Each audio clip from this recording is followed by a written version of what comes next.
Você tem, por exemplo, na indústria, comércio e prestação de serviço, você tem o IPI, que é um tributo federal onerando a circulação de produtos industrializados. Você tem o antigo ICM, depois da Constituição Federal de 88, o ICMS, onerando a circulação de mercadorias e dois serviços, de transporte e comunicação.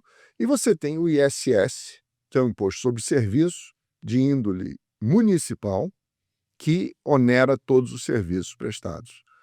Só que existe uma conjunção, uma interseção de conceitos que gera um conflito de competência enorme.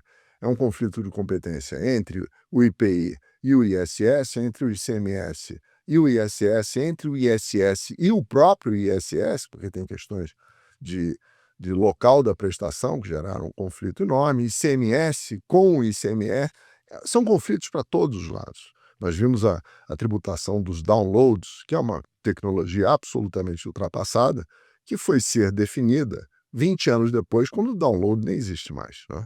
Hoje em dia você não faz download de nada, você faz o streaming e você capta tudo aquilo que era por download antes você entra. Enfim, a gente está na época da inteligência artificial. E, no entanto, essa decisão de qual tributo incidiria sobre o software que era baixado por download, na época em que você comprava efetivamente aqueles disquetes, aí tinha software de prateleira, software feito por encomenda do próprio usuário, enfim, aquelas coisas todas só foram ser decididas 20 anos depois. Então, o contribuinte conviveu com isso o tempo todo. Então, a reforma tributária veio e deu um passo que, a meu ver, foi muito bom. Vamos colocar tudo isso aí num único tributo, que vai ser o IVA. A ideia inicial é que fosse um IVA federal. Eu acho correto isso.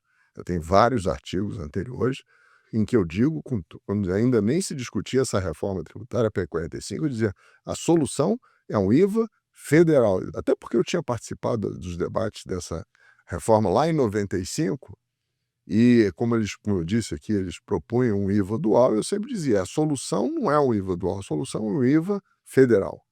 Tem questões de federalismo que a gente teria que arrumar algum jeito de contornar. Mas, a meu ver, a circulação, para evitar esses conflitos todos e facilitar a vida tanto do poder público quanto do contribuinte, deveria ser um IVA federal.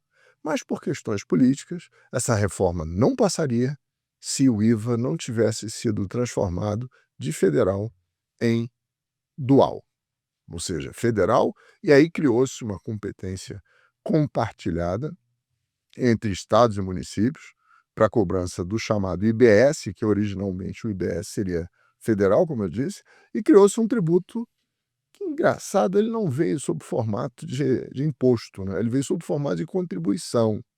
A CBS, que é o IVA federal, talvez porque a União não queira dividir essa receita com os estados e municípios, e criaram uma contribuição sobre bens e serviços que, na verdade, tem a natureza de um imposto sobre o valor adicionado, que é o IVA, que mostra claramente que com a contribuição tem a natureza de imposto, né? Tanto é que ela entra com maior facilidade ali, no lugar de um tributo que deveria ser um imposto, como é o caso do IVA federal.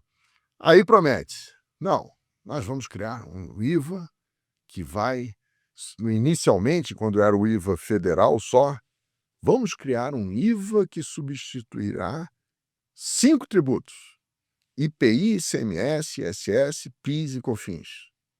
Esse IVA substituirá esses 5 tributos. Então, é uma simplicidade absoluta. Aí surgiu essa questão. Nós tivemos que ter também o IVA municipal estadual. Criou-se o CBS e IBS, a que eu me referi há pouco.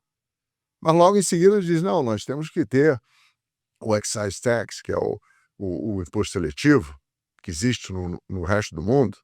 Então aí nós ganhamos nosso terceiro tributo. E aí depois disse assim, não, mas nós temos que dar uma solução para a Zona Franca de Manaus.